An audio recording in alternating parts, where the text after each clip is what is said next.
morning, everyone. I'm K. Chandrasekharan, Chief Executive Officer of National College Council, Trichy.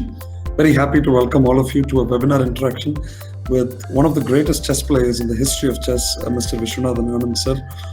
Absolutely my childhood hero. So it's a dream come true. It's an absolute honor, sir, for all of us, and we welcome you to this session, sir. So just to provide context for today's event, at Santhanam Vidhyalaya CBSE Senior Secondary School, Trichy, we focus on providing 360-degree development and world-class education to our students. Also, we believe in inculcating Indian values and in providing a global outlook for our students, and this webinar is one such effort. You know, they say chess is life in miniature, where every move is important. Who better than one of the world's greatest thinkers, Mr. Viswanathan Anand, sir, to address all of our students as they plan their future moves. I now welcome our senior principal, Mrs. Padma Srinivasan ma'am, to welcome the gathering. Thank you. Thank you, sir. People with great passion can make the impossible happen. Happy morning and warm welcome. Today we have with us such a passionate person who conquered the world of chess with his intellect and patience. The Grandmaster, Mr. Viswanathan Anand, the undisputed 5-time world chess champion, is one of the greatest talents the game has ever known. Great work requires great and persistent effort for a long time. Character has to be established through 1,000 stumbles. The infinite library of the universe is in our own mind. Our special guest today is a person who owns such a mind. Chess is not just a game, it's art, science and sport put together.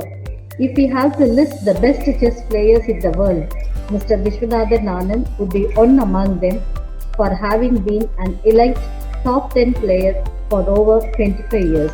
We are delighted to have such an eminent personality amidst us today. A happy welcome, sir.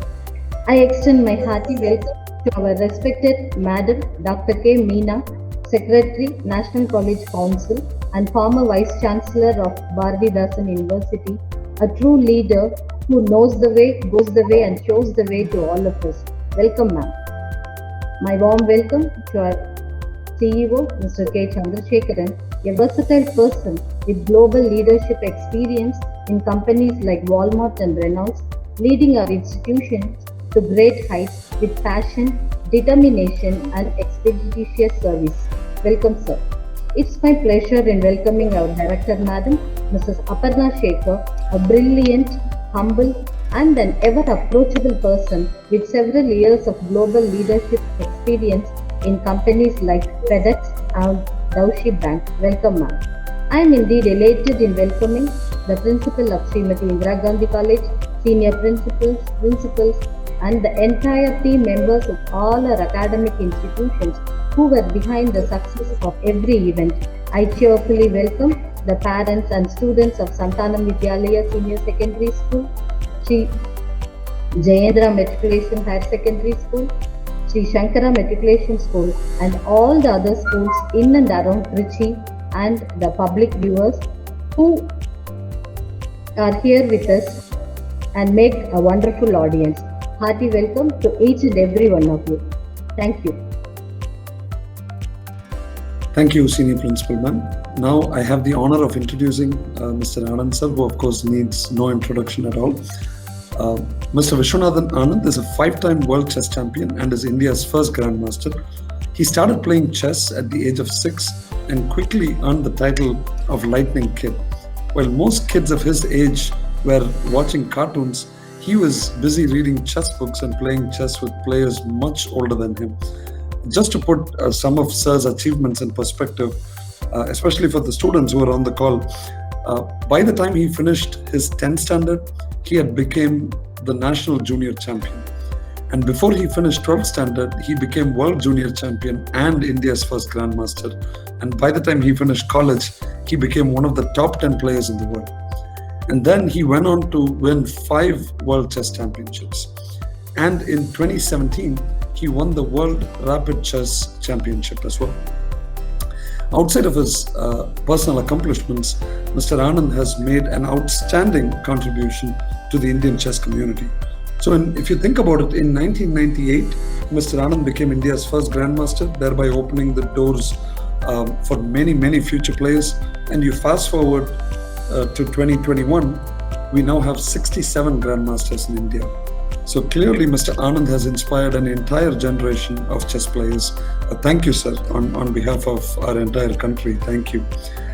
Outside of chess, Mr. Anand loves traveling, wildlife safaris, and astronomy.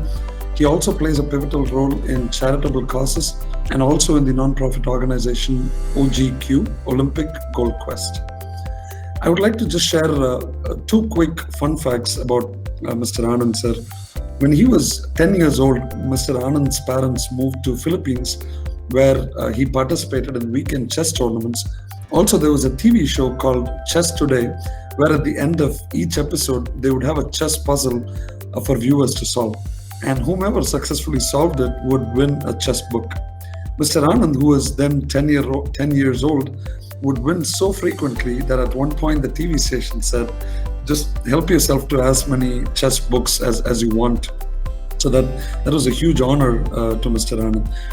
And now, fast forward to 2015, Smithsonian Astrophysical Observatory in Massachusetts named a minor planet in honor of Mr. Anand and called it 4538 Vishy Anand.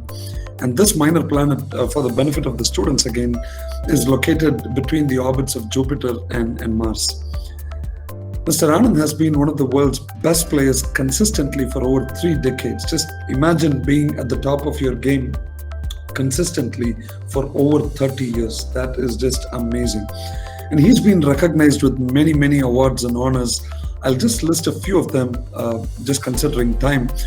He's won the Chess Oscar multiple times. And Mr. Anand sir is the first recipient of the Rajiv Gandhi Khel Ratna Award, India's highest sporting honor. And he's also the first sports person to receive the Padma Vibhushan Award. And of course, he's won many, many more awards. Sir, on behalf of our team, we have a small tribute video for you, sir. We'll play that with your permission. Okay, please go ahead, team.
So with that, I'm very happy and honored to invite the Tiger of Madras, Pride of India, Padma Vibhushan, Shri Viswanathan Anand sir, to address our students.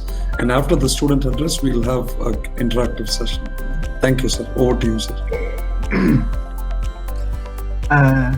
Thank you, Mr. Chandrasekharan. Thank you, everyone from Santhanam Vidhyalaya, and especially the students. It is pleasure for me to be with you today, and I wanted to think, what should I share? Which part of my journey would I like to share? And I thought I'll break it up into 3 bits. So when when I started out, I was 6 years old when my mother taught me how to play chess. And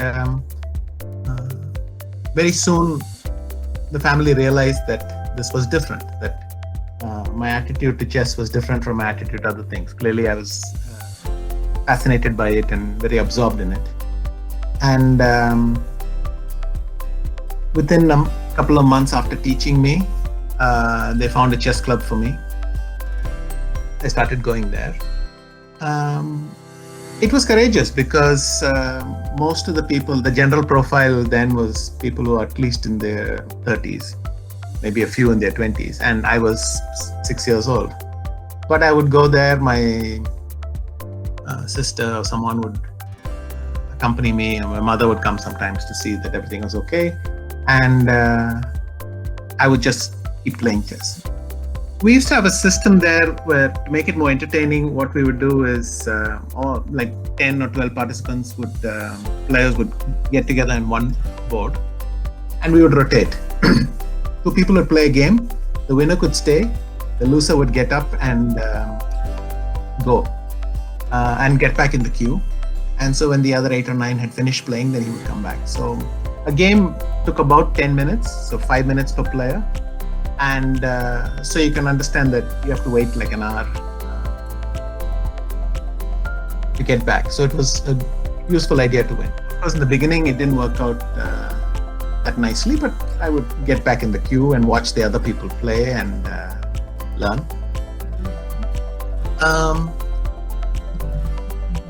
Eventually, I started doing this every Monday, every Thursday, so Monday and Thursday evenings, and then Sunday from 11 till 7 p.m. This became a routine. I would even finish all my homework on Saturday so that I could run off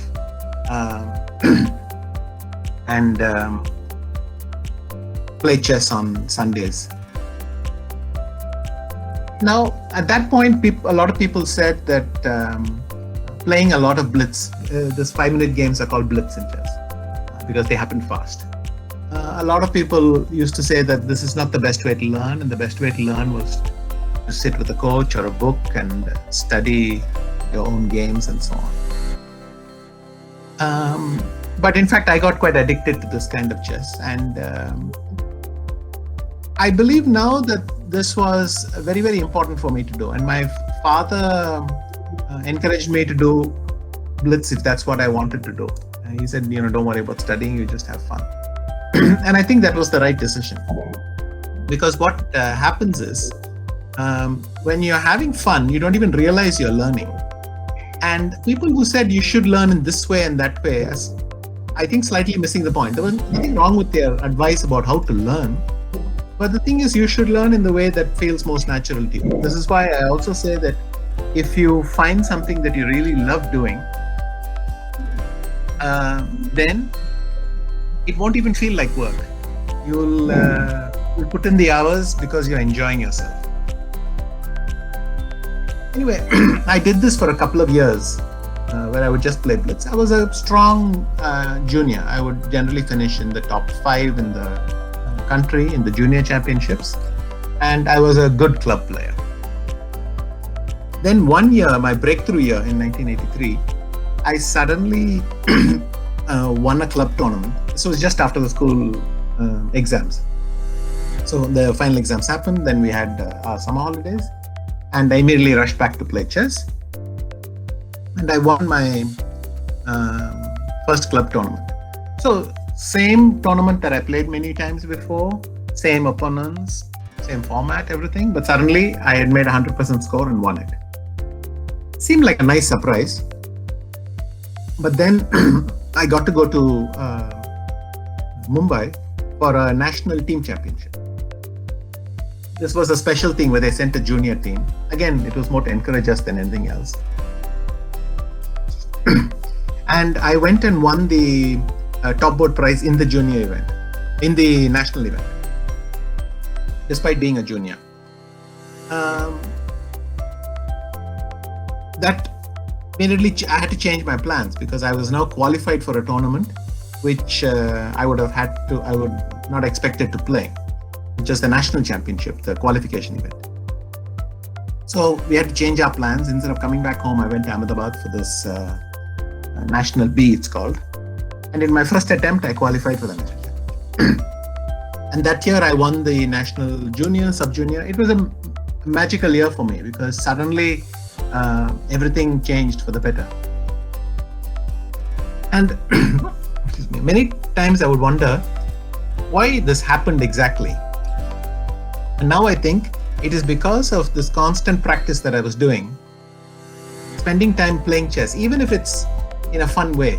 You just play for 5 minutes, you amuse yourself, whatever. But I'm around chess, I'm thinking about chess, and it's a pattern I've observed with many others, Nakamura, Carlsen, many other chess players. It's not easy to always learn in very formal setting, in a formal way. You have to find the way that you like learning, and you do it. But if you put in all the hours, you are getting better, even if you don't realize it. And one day, suddenly, you'll be much better. Or the other way is looking at it, your opponents will look much weaker, and you will benefit from this learning. So even if you don't realize you're learning, it's improving all the time. This is in general the most natural stage in your life, because when you're very young, you absorb everything. I mean, every new idea, thing you're willing to try, you don't have any resistance to that sort of thing. Then a couple of years later, I had to try for my Grandmaster title. I kept missing it on many occasions. And then finally, at the end of 2 years where I did not make the requirements, I suddenly fulfilled all the requirements in 1 month. So again, you see the same pattern. You keep working at something, you keep on working, and you're getting better at it without realizing it. And then suddenly one day, you go past and you think, wait, this was the thing that was so hard for me for all this time. Why did what went wrong this time? Why did I achieve it? And again, you're working, you're trying, and you're getting better. I had a very funny experience after becoming a Grandmaster, which is after getting the title, for 6 months, I could not perform at that level. My level dropped quite a lot. And I think the main reason was for 2, maybe even 3 years, I would go to a tournament and I had a target, like a bullseye. I was not trying to win the tournament. I was only focused on what is the Grandmaster norm. So I would immediately see the calculations. In some tournaments, it would be 6.5 out of 10. If the tournament's a little bit weaker, the score would go higher. It'd be 7.5 out of 10, whatever. But as soon as I arrived at a tournament, I knew what was my score that I had to aim for. And I would focus on that. After becoming a Grandmaster, it's a bit like a doctorate. You get it and then you keep it. After becoming a Grandmaster, for the first time, I would go to a tournament and I could score above the GM norm, but I could score below as well, and nothing would really happen. And I found for a while, my results simply consistently dropped. There is always an emptiness when you achieve something. But even more so, I think what is important here is that having a goal that dominates your life is very, very nice, because then you focus effortlessly. And by the way, this is a phenomenon that affects many Grandmasters, or many people who achieve something in life after a long struggle, is that after a while you need to find something new to do. That's very hard. And the third thing is that many years later, after I became a world champion, same thing happened. I initially struggled for my motivation for a while because, you achieve this title that you've been fighting for 10 years. And I had to work through that. But when I was going to play Kramnik in the year 2008, I had to make a big decision. The problem was, while I had won the world championship in a tournament format, I was now going to be playing 12 games against one opponent. And in the tournament, what I could do is I could bypass that encounter, so to speak. That is, just make a draw. Don't put my focus on that game. Make a draw and shift the focus to other games, which worked very well, because in a tournament, it only matters how many points you score. But in a match, you cannot do that. Somehow, at some level you have to face what is difficult and solve it quickly. In this case, if your opponent is someone that you're not able to crack, then there is no escaping, right? Because the same opponent will be sitting there tomorrow, day after, and so on, and he is trying to break you down, so you have to. Anyway, I came to this decision that if I played my normal style, that this would not work against Kramnik, because he would be superbly prepared for that, and he's one of the best players, maybe even in history, in his preparation. And I would not have the chance to get the kind of chess that I wanted to play. So I took the decision, and I didn't take it after 10 days or 2 weeks of thought. I was just lying in bed after winning the tournament, and I just thought, I have to play d4. So sometimes the best decisions are like this. They come from the heart, you trust yourself, and you go with it. The thing is, I took the decision to play an opening which I was not familiar with. And I just told myself, I'll figure it out, I'll do it. It sounds a bit too easy the way I'm saying it. In fact, I knew that I would get 3 to 4 months to train on d4, and that's why I made the decision. But nonetheless, even 3 to 4 months is not enough. You need, when you compare it to the whole lifetime that people spend playing, specializing in certain things. So against Kramnik, I took the decision to sharpen my play in all areas and to use this training camp to, I hired some new younger players to give me some fresh perspectives. And we started using technology in a very effective way at that time. I think in that period, we were one of the first to use it that way. And of course, the story is partly connected to the result. It could have gone badly. There is no law that says if you take risks and you follow your heart, you will succeed. You might fail badly. But I think you increase the chances of your success. And that's the thing to remember. I gave myself chances to succeed, and I succeeded. Could I have failed? Almost certainly, yes. I mean, I could have ended up in the kind of positions that Kramnik would know much better than me. My attempts to avoid them might not have worked, and I could have ended up in deep trouble. But in the end, I played the best match in my life. I've played a lot of matches. My first matches I started playing in 91, and this was 2008, and I played for another 5 or 6 years. But this will be the best match that I ever played. And sometimes, taking risks, but because you're excited about something and because you love doing it, those are the best kinds of risks you can take.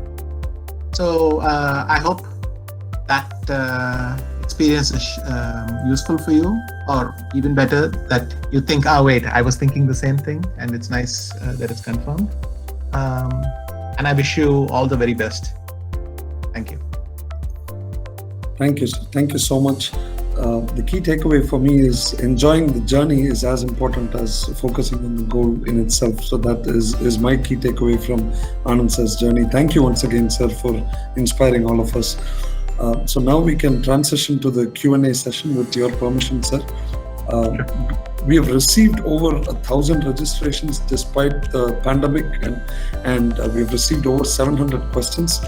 And we have narrowed it down to the top 20 questions. And of course, with your permission, I'll also include some of my questions that I've been wanting to ask you myself, in addition to the student questions, sir. And Tamil and English ரெண்டுத்துலயுமே பேசலாம், sir, with your permission, if that's okay with you. Okay, good. So முதல்ல நீங்கள் world junior champion 1987 ஆனதுக்கப்புறமா நீங்கள் ஒரு கேரளாவுக்கு ஒரு train ஜேர்னியில் போயிட்டு இருந்தப்போ ஒரு ரொம்ப இன்ட்ரெஸ்டிங்கான ஒரு இன்சிடென்ட் நடந்ததுங்கிறத நீங்கள் சொல்லி நான் வேற ஒரு ஃபோரமில் நான் கேட்டிருக்கேன் சார். அந்த இன்சிடென்ட் வந்து ஸ்டூடெண்ட்ஸ்க்கு ரொம்ப வேல்யூபிளாக இருக்கும். Very important lesson on humility, and it's also an interesting story. So அதை ஷேர் பண்ணிக்க முடியுமா sir, for the benefit of the students, அந்த train journey incident, please? Sure. So I think after I became a grandmaster, there was felicitation function in Kerala which they invited me. So I went, and you can see in that photo.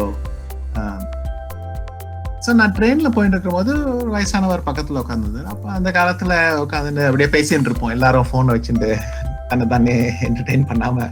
அப்போது we would, so அவர் கேட்டார், என்ன தம்பி என்ன பண்ணுறேன்னு சொன்னேன். இல்லை, நான் chess ஆடுறேன். கொஞ்சம் எனக்கு தெரியும் அந்த பதில் அவருக்கு சர்ப்ரைஸாக இருக்கும்னு. நான் இனிமே சொல்லி பார்க்கலான்னு சொன்னேன். ப்ளஸ் பெருமையாக இருந்தது, நான் செஸ் பிளேயராக போகிறேன். ஸோ அவர் ஒரு நிமிஷம் யோசிச்சுட்டு he said, அண்ணா நீ என்ன பண்ற? நான் சொன்னேன், இல்லை I am a chess player. I want to play chess for a living and ஓஹோ, ஆனா உனக்கு வேலை ஏதாவது இருக்கா? திருப்பி சொன்னேன், இல்லை செஸ் தான் என் வேலையா இருக்க போகுது. I didn't want to say it out loud, but what I was proud about is that I could make a living in chess and I was happy to be following my dreams.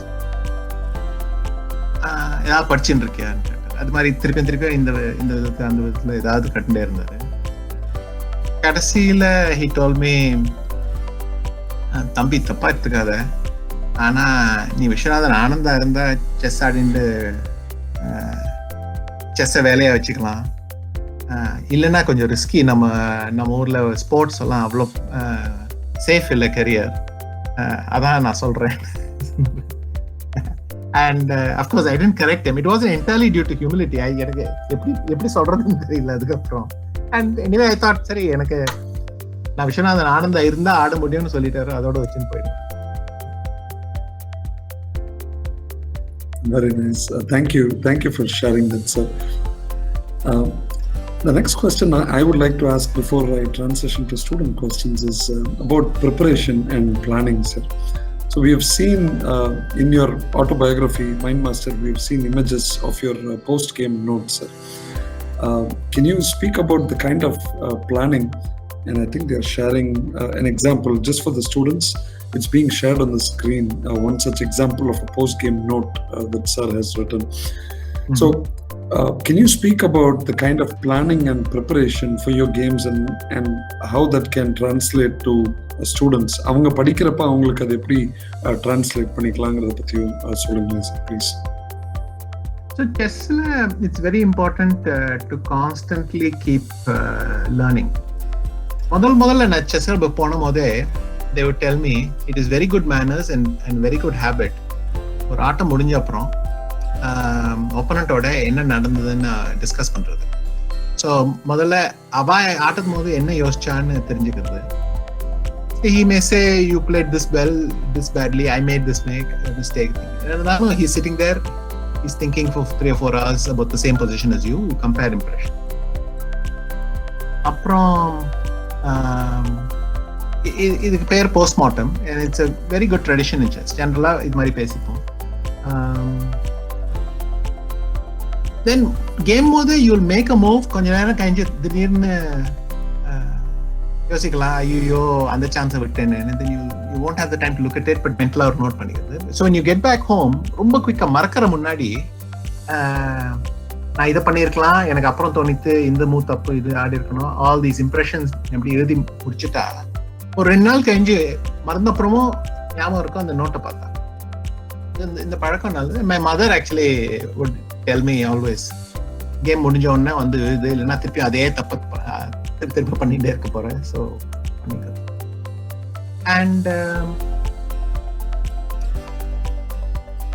nowadays of course it's slightly innocent times. அந்த காலத்துல நான் எனக்கு என்ன யோசிச்சேன்னு சொல்லி அதை எழுதி, இப்போ you put a computer which calculates 100 million positions a second and then you give it to that and you see you check it to that.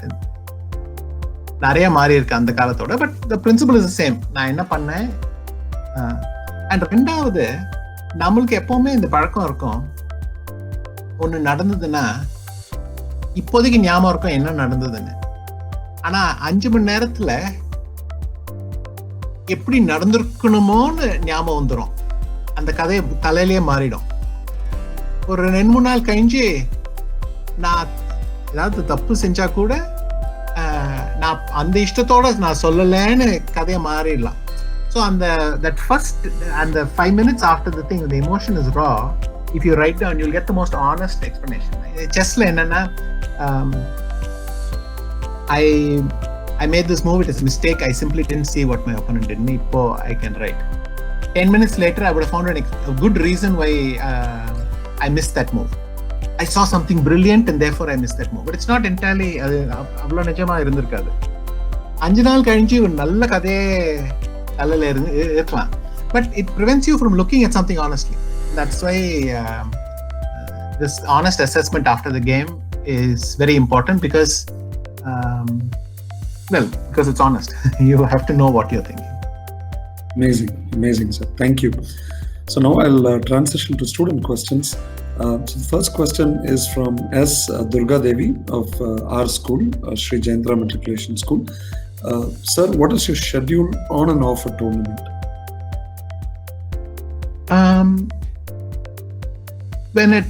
When I'm at home, it revolves around family and rest. I mean, generally, when I'm at home, I'm not working. So it's a very thing. I mean, home doesn't mean you're not working. You can still go to the school or office, but for a chess player, generally the tournament happens somewhere else. So when I get back home, it's a chance to recover. And எல்லாத்த பத்தி யோசிக்கிறது and just என்ன எல்லாம் tournament போது செய்ய முடியறது இல்லையோ you can indulge your self. கொஞ்சம் நிறைய எக்ஸசைஸ் எல்லாம் பண்ணிட்டு திருப்பியும் அந்த நர்வஸ் டென்ஷனை ரிமூவ் பண்ணிக்கிறது, இதெல்லாம் it's important when I get back home. Also holidays, hobbies, இதெல்லாம் டைம் கண்டுபிடிச்சு செய்யுது. அண்ட் ஒரு பேட்டரி மாதிரி வீட்டுக்கு வந்தா you are recharging everything. You recharge your ideas, you recharge your physical strength, you do your training, all that. Battery recharge பண்ற மாதிரி. Then when you go to tournament, கொஞ்சம் you're going to drain it. இருக்கிற ideas எல்லாம் கண்டுபிடிச்ச ideas எல்லாம் use பண்ண வேண்டியிருக்கும். Plus அந்த nervous டென்ஷனுக்கெல்லாம் I also go to a gym during tournaments, but tournaments போது I'm not building fitness as much as அந்த tension எடுத்துக்கிறதுக்கு. During a tournament, I will usually have fixed hours for kind of fixed routine. காலம்பரை 9 மணி எழுந்துட்டா daily 9 மணி எழுந்துட்டோம், நேராக breakfast சாப்பிட்டுட்டோம். I understand 9 o'clock sounds very good, but during tournaments, if the game is in the afternoon, you want to time it like that. Then ஆட்டம் முடிஞ்ச உடனே சாப்பிட்றது, அதுக்கு முடிஞ்ச அப்புறம் ஒரு 1 hour ஏதாவது நாளைக்கு ஆட போகிற ஆட்டத்தை பற்றி ஏதாவது யோசிச்சு ப்ரிப்பேர் பண்ணிக்கிறது. இது மாதிரி you get into routine. And it depends. ஒரு நாள் ஏதாவது யூ லூஸ் அ கேம், அன்னைக்கு ரூட்டீன்லாம் போயிடும் because you just so angry with your self. அன்னைக்கு I realised it's better not to fight it too much. கொஞ்சம் விட்டு தள்ளுறது, because more important that you recover inside then you following some routine. But as long as the tournament is going more or less predictably, you try to stick to your routine and daily ஒரு 20 minutes 30 minutes at least எங்கேயாவது நடந்துட்டு வந்தா you'll feel better, you get some fresh air. These kinds of routines you stick to. And முக்கியமானது is to get a lot of sleep. So 11 o'clock 11:30 I go to sleep because I still do some work at night after the games, and then I'll sleep and I'll wake up 8. I try to get 8 hours.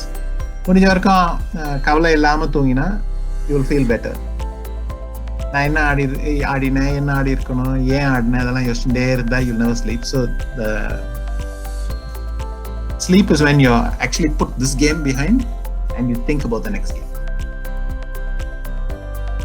Thank you, sir. The next question is from MS Ishanavi from our school, Santhanam Vidhyalaya. She is asking about which chess match is very close to your heart and why? I can't reply to that question. I mean,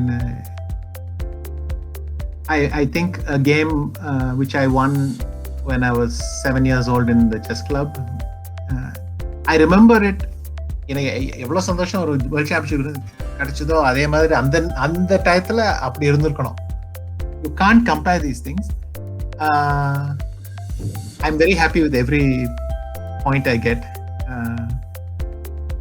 and if you really pressed me I would say எப்போ ஏதாவது எதிர்பார்க்காம வந்ததுன்னா that's always very special. couple of times in my career I felt really down. For a long time I'd been in a chess crisis, maybe several months. எப்போடா வெளியில் வர போகிறோன்னு யோசிக்கிற போது திடீர்னு you get a sudden result and you think இப்போ திருப்பியும் it's going up. Those are the special once. So I would say the World Rapid title that I won in 2017 was so unexpected. நான் போனபோது I just thought top 10ல finish ஆனாலே போகிறோம், but I won it and that was nice. And then the candidates tournament in 2014 in Russia. These two I would pick for that reason.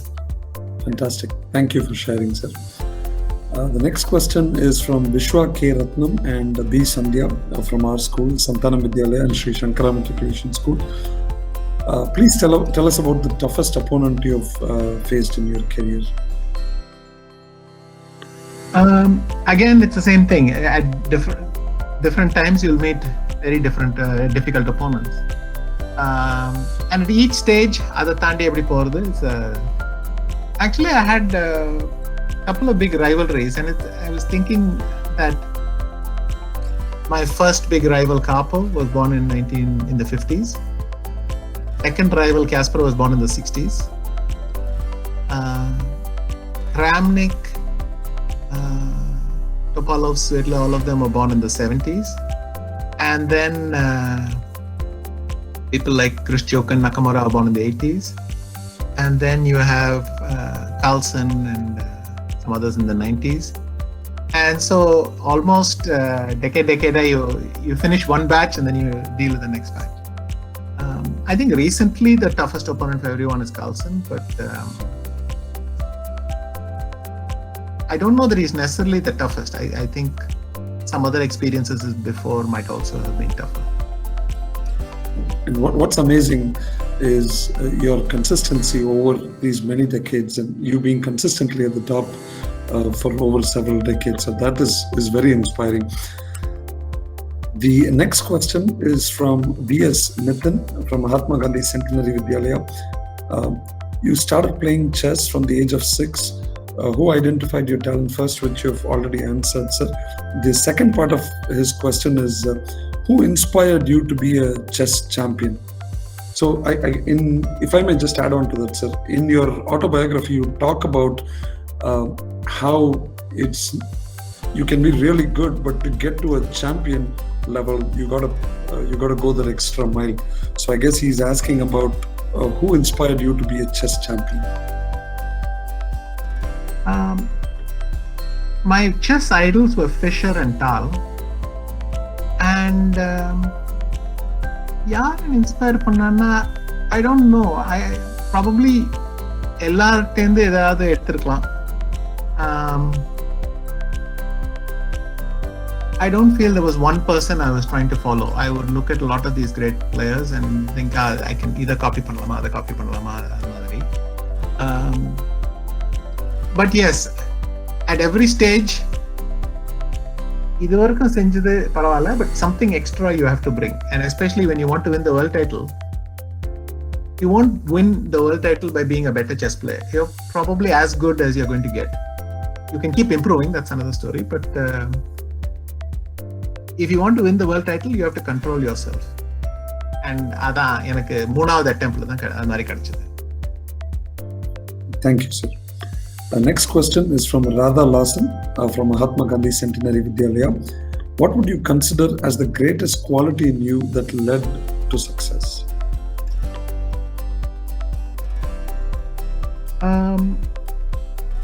I think my most important quality, especially இவ்வளவு வருஷம் ஆடினதுக்கு, is flexibility. I'm not very rigid. ஏதாவது புதுசாக try பண்ணணும்னா சந்தோஷமாக try பண்ணின்னு போயிடுவேன். ரொம்ப இது மாதிரி இந்த வழியில் செஞ்சேன், இந்த வழியில் தான் செய்யணும்னு எனக்கு அவ்வளோ டாக்மேட்டிக்காக நான் உட்காந்துக்க மாட்டேன். I'm quite flexible and that is very useful because technology changes so many things அந்த காலத்தில் இப்படி செஞ்சோம்னா you can't keep it that way. You keep what's good, but you adapt. So maybe my flexibility is my most important. Thank you, sir.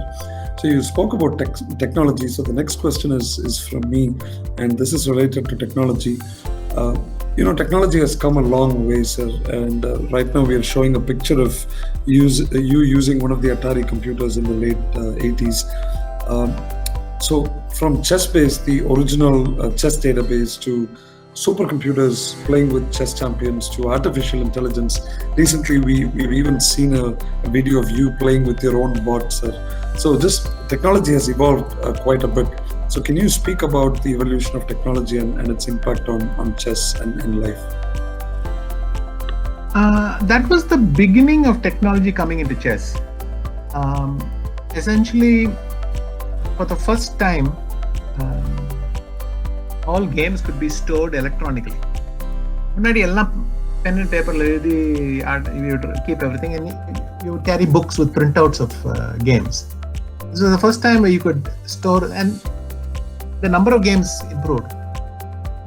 I could carry 20 books and my luggage would be so heavy, but 20 books now I would get to 4,000 games. My first computer, my first database, 25,000 games were there. So that grew a lot.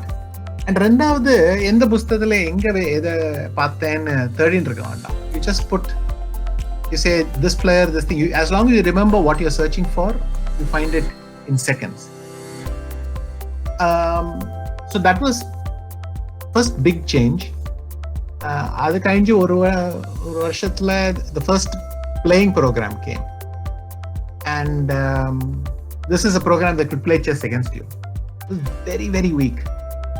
அந்த ஸ்டேஜ்ல we were using it like a calculator. அதாவது கணக்குல தப்பு பண்ணோம் பார்க்கறதுக்கு, check பண்றதுக்கு, you just run through it and then you see the numbers. Literally, it could not see anything more than one move deep. And then every year it got stronger. So slowly we also நம்ம எப்படி வேலை செய்யறது அந்த வழியே மாத்திட்டு போயிடணும். முதல்ல என்ன தப்பு பண்ணோன்னு பார்க்கறது, just any simple calculation mistake பண்ணேன் நான். Then a little bit later, sorry, a little bit more complicated position, you give it and see என்ன சொல்றது. By 97 you could already leave it there and check long combinations. Are you to move combinations எல்லாம் பார்க்க முடியுது. But by 2000 we could not even train against them because they would win every game. And it's irritating. It was irritating then because they were so much worse than us in many areas. But in the end, chess is about who makes the last mistake, and we make the last mistake. So enna senjalum we were losing. Appo if you're faced with something that you can't find a way past, then you use it for something else. In this case, adoda aadi prayojanam illa. You will just lose and it's depressing. You can say na edha kathikalam, but it's depressing. But given that you have such a strong opponent, எனக்கு என்ன position ஆட பிடிக்காது, சரி அந்த position எடுத்து கம்ப்யூட்டரோட ஆடி பார்க்குறேன். தென் let me see everything. இல்லைன்னா எனக்கு என்ன பொசிஷன் ஆட பிடிக்காது, அந்த position I'll give it to the computer. I'll play the side that I like to play. Let us see எப்படி டிஃபெண்ட் பண்றது. ஆனா எப்பவுமே யோசிச்சுட்டு இருக்கணும், நான் இந்த இடத்துல என்ன செஞ்சிருப்பேன், அது செய்யறதா நான் அது மாதிரி. So our way of learning also evolved. At each stage it evolved. Of course now we take the whole thing from them. We don't even participate in the process. ஒரு கேள்வி போடுறதுக்குள்ள the answer comes out. But now the new skill is என்ன கேள்வி கேட்கணும், பதில் உடனே வந்துடும், சட்டுன்னு வந்துடுறது. பட் என்ன கேள்வி நான் கேட்காம விட்டு போயிடுத்து, அதை யோசிச்சு எல்லா கிளாரிஃபை கடைசியில் எனக்கு அந்த ஆன்சர் எனக்கு புரியலன்னா I cannot execute it on the board. So now I don't participate in the answer at all, almost. But understanding the answer that it spits out is the most important skill. So, I mean, 30 years ago I would have laughed because the whole point was to find the answer yourself. And now we have switched completely to the other side. It's but now here we are. Thank you, sir. The next question is related to sportsmanship. So you're a perfect example for being an absolute gentleman and for sportsmanship. You don't use any psychological tactics. So cricketல sledging அப்படின்னு சொல்றோம் இல்லையா, அந்த மாதிரி செஸ்லயும் இருக்கு அப்படிங்கிறது நிறைய பேர் probably they don't realize. So looking back in time, can you share some funny or memorable experiences of your opponents employing such tactics and how you kind of handle that situation?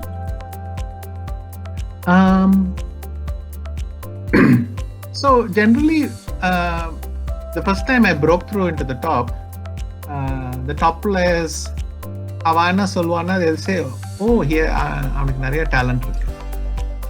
And that is a compliment, but it's also a loaded compliment. Talent இருக்கா, நான் இது வரைக்கும் ஒன்றும் செய்ய முடியல, அதை வச்சுட்டு. So there is an element of that. And you never know which thing it is. Sometimes you can say it genuinely, but sometimes கொஞ்சம் உரப்பு போட்டு கொடுக்குற மாதிரி சொல்லுவாங்க. Another thing was நல்லா ஆடுறான், but mental strength கிடையாது. This sort of thing. And especially there was one player who was very, very angry about me because Victor Kochnoy. The problem was he would outplay me, but then almost like a computer, he would make the last mistake. I would win the game, and it irritated him so much. I don't know why it irritated. Well, I can guess now, but it's at that point he said, future கிடையாது, ஆடுற விதத்துக்கு it will be amazing if he doesn't understand anything. He gave a couple of very scathing comments, and I spoke to another junior friend of mine, and he said, no, he tells me I'm amazingly talented, I have a great future, but you know my score against him is -6, your score against him is +6, so நீ எல்லாம் சரியா பண்றேன். So in a way, when people sledge you or they are tweaking you, it's because they are unable to do something else, and you can take that as an indirect compliment. But the most important learning here is that people will tolerate bad behavior from a sports person.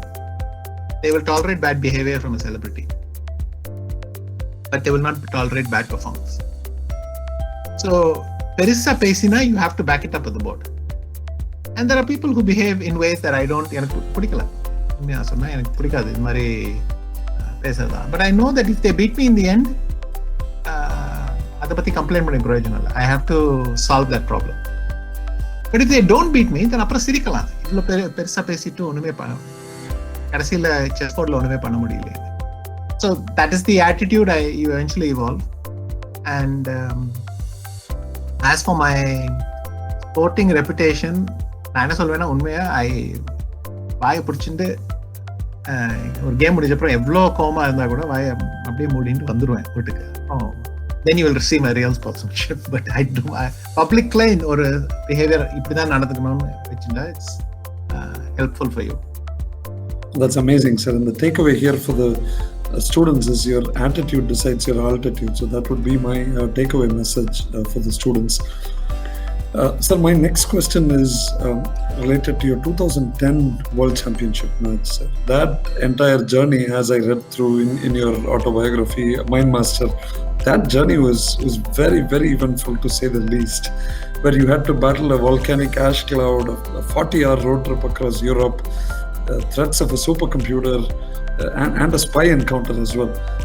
Can you share this story, sir? It's an exciting story. More importantly, it would be a great lesson for the students in resilience and crisis management. So normally before a World Championship, the ideal scenario is you arrive at the hotel 1 week in advance or even more. Then first day you unpack, you get settled in your room, you establish your routines. In the நேரத்துல வேலை செய்யலாம். You tell your team members when they can come and go and all that. And then you explore the neighborhood. That is your first day. Then after that, every day you try to get closer to what it will feel like when you're actually playing. So game நடக்கிற நாள் என்னெல்லாம் செய்வேனோ மெதுவா you keep raising and you work harder and harder and harder. So you're getting used to that stress and tension. That is the ideal plan.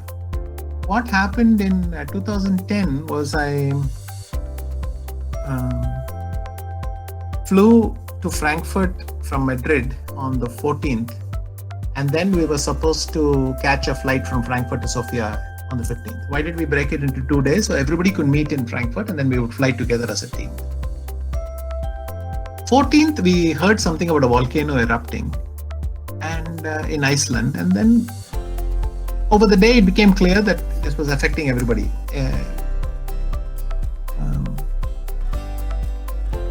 Flight schedules airports were closing from the north towards the south as the ash cloud was spreading and so on. So this was very unpleasant because all our plans were messed up. அப்புறம் 2 நாள் இது மாதிரி காத்திருந்தோம் ஏதாவது improve ஆகுமான்னு, and கடைசியில் வேற வழி இல்லை, ஒரு வேன் எடுத்துட்டு போக வேண்டியதுதான். So we hired a mini bus and we drove. Instead of 2-hour flight, 40 மணி நேரம் we drove. We went from Frankfurt through Austria to Budapest. அங்கே ஒரு ராத்திரி ஹோட்டலில் தங்கி அடுத்த நாள் திருப்பியும் and அடுத்த நாள் we left at 9 in the morning and we arrived at 4 in the morning the next day. The whole day we'd been driving through Romania, and so all the plans of instead of arriving on the 15th and settling into the hotel, I arrived 20th morning at 4 and everything, all plans were spoiled. அப்புறம் ஒரு நாள் கழிஞ்சு we found out that he had a supercomputer.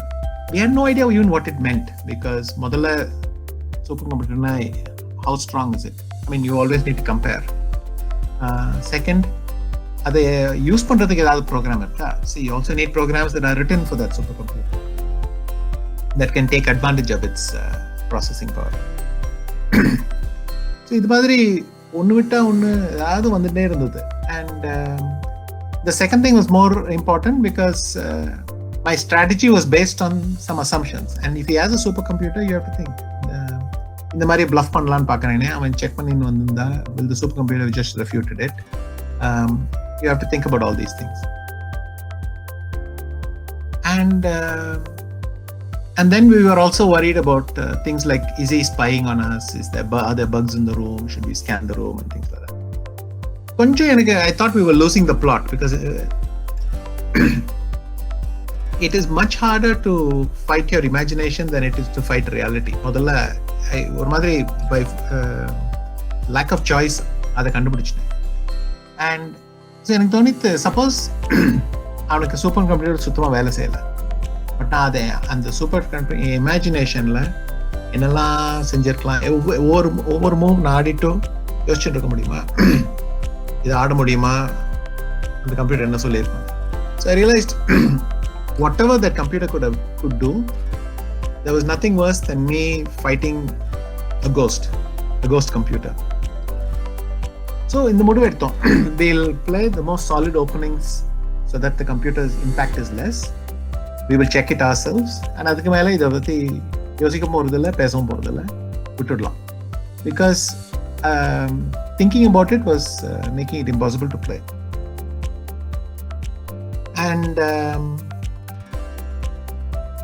with the travel we understood, சரி ஒரு வாரம் கிடைக்கல, 3 நாள் தான் இருக்கு, இப்போ பரவாயில்ல, 3 நாள் வச்சு என்ன செய்ய முடியுமோ செஞ்சுட்டு இருக்கலாம், இப்போ இதை பற்றி யோசிச்சுட்டே இருந்தால் பிரயோஜனமே கிடையாது.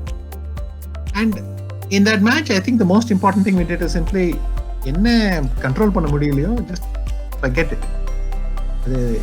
அதுக்கப்புறம் என்ன வருதோ வரட்டும், but what is in my control I should deal with it. And maybe that is the only thing that got me through that match. Because if I had kept on being irritated that we had to do this bus journey and we kept on assuming that he had some magical computer which could do this and that, then we would have not played the match at all. Thank you, sir. Thank you. So my next question is regarding the role of family in one's success. So as I was reading in your autobiography about the role, especially in your early days, that your mother played, that's amazing. There was one interesting story where when you all were in Philippines, she even called Asia's first grandmaster in his house and asked for guidance on where to enroll you for chess classes and things like that. And of course, she traveled with you for your competitions and such in the early stages.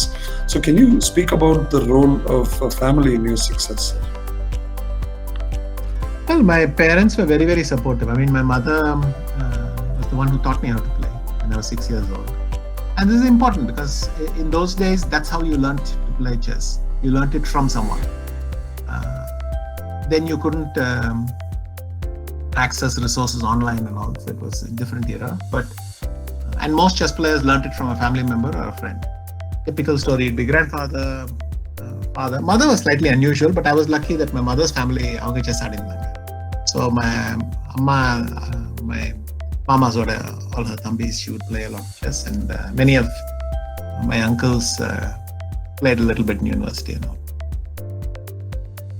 And yes, of course, it's very funny story. So, but it shows a mother's persistence because I opened the telephone directory and I saw like 30 Torres and I thought, but my mother literally said, E-Torre pakkalam, or E-Torre pidichu, she called. And it turned out to be his elder brother who answered the phone. He said, so my mother immediately, my son is a big fan of yours. So he said, I think you're talking about my brother, but parvala, I'll tell you where to go to a chess club. So he told us the address of a chess club. He said, avanga oru tournament nadathranga inniki na poi kal. So anga modalla and they used to have a bus system called jeepneys, which are old jeeps. So on the jeep lo poi we went to this building, and then I went in, enrolled and played. And that was very supportive. My father was supportive also in his own way because he was very busy with his work. But he came to 1 or 2 tournaments, and I remember that very nicely. Of course, for him it was a bit harder because my mother knew that performance goes up and down. But my father, whenever he felt my performance was slacking, then this father routine kicks in. So he would immediately say, you must work harder, you must concentrate. Summa ipdi aadi enna senjirukka mudiyadhu, you have to focus on that thing. But he was supportive, and there was one tournament in 87 where I went for the national championship. My mother had gone to, because my sister was having a child, so my mother had gone to be with her. And appo my father accompanied me. Rendu pera sendu ponom. I think it was very tough for my dad because he didn't know. ஏதாவது சொல்லிட்டேன்னா அப்புறம் தப்பா அவன் சரியா ஆட முடியலைன்னா அப்புறம் என்ன blame பண்ணுவாங்க. My father was very scared of what to do the whole tournament. But obviously without them I would not have even gotten into chess.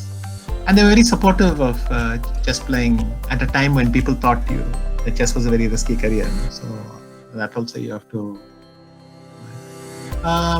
My sister is the one who used to accompany me to the chess club. My brother also would take turns. So all of them, because they're much older, they would all participate. And of course, now Aruna has more or less been my constant companion for all the big matches. Literally from the time we got married till Akhil was born, she was traveling with me everywhere. And adukapramma for all the big events she has come. And she's even now we are in touch more or less around the day when I'm traveling somewhere to play.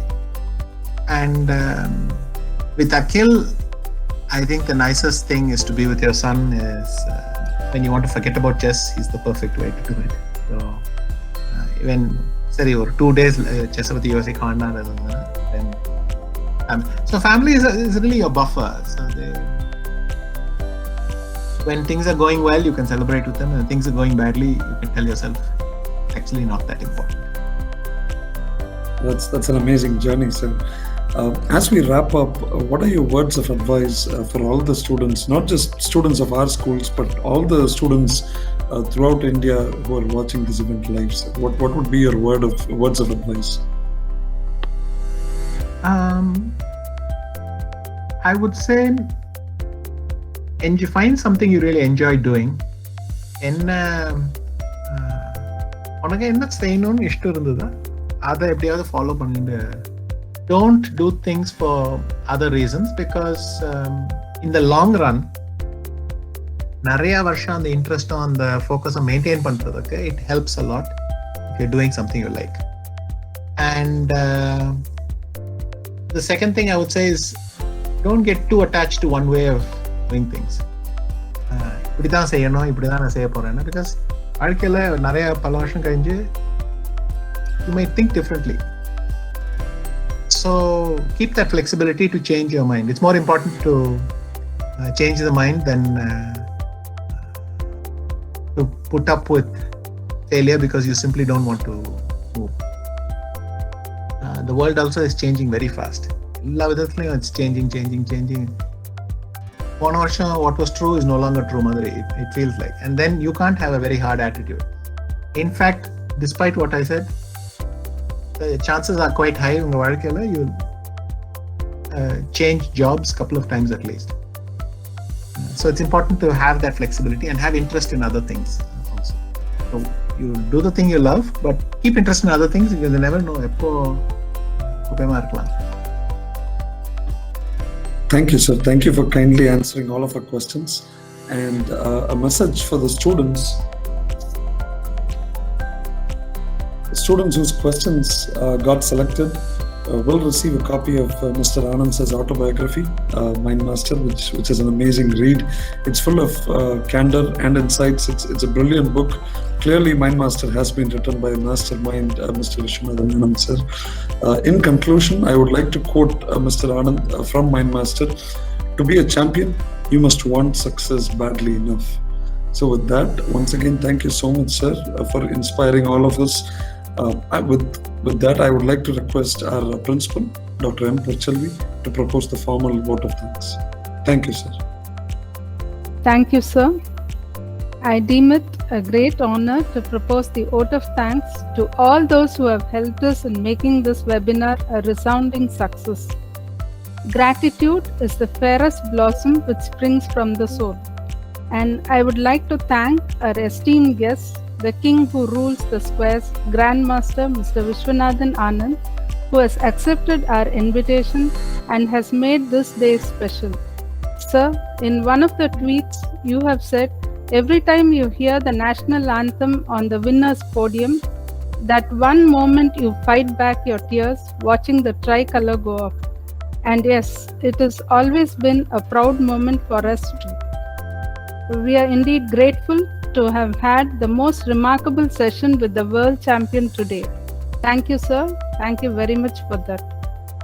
I extend my sincere gratitude to our revered Madam Dr. K. Meena, Secretary, National College Council, former Vice Chancellor, Bharatdasan University, and a visionary leader who is always with us in all our activities. Thank you, ma'am. I feel honored in thanking our dynamic CEO, sir, Mr. K. Chandrasekharan, who fans the latent talents of the young minds and shaping the future leaders. Thank you, sir. I am grateful towards our Director, Madam Mrs. Aparna Shekhar, for being our well-wisher and a driving force behind our success. Thank you, ma'am. My thanks to senior principals and vice principals of all our academic institutions and the webinar and IT teams for their relentless support. Also thankful to the students, parents and staff of Santhanam Vidhyalaya Senior Secondary School, Sri Jayendra Matriculation Higher Secondary School, Sri Shankara Matriculation School, and various other schools who have joined us, also the public viewers for their active participation. I am sure this session would have offered multiple takeaways for life, especially the lines, best decisions come from the heart and give yourself chances to succeed. Thank you very much, sir, for that. On that note, I would like to add one such key takeaway relating life to chess. Life is like a game of chess. To win, you have to make a move. Knowing which move to make comes with the insight and knowledge, and by learning the lessons that are accumulated along the way, we become ready to play the game called life. Once again, I thank all of you.